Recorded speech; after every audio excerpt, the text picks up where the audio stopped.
As Reunited came along, I was approached and I said, well, I'll do it, but I don't think John will.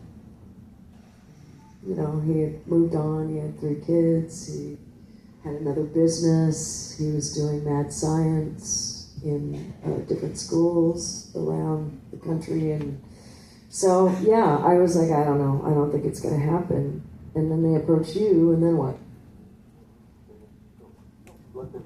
I got a call from Richard Blade.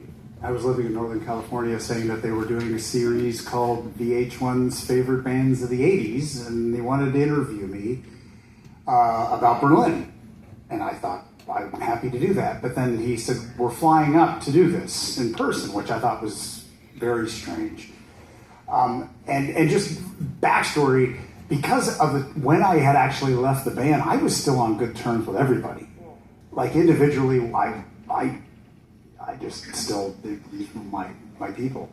So when I found out what you saw this on the VH1 thing, where they spring that surprise on us about what they're planning to do, I was like, sure, yeah, that sounds like fun. I was thinking, I have no idea how we're going to do this because I hadn't played synthesizers in forever. In fact, I think shortly thereafter, when I realized I had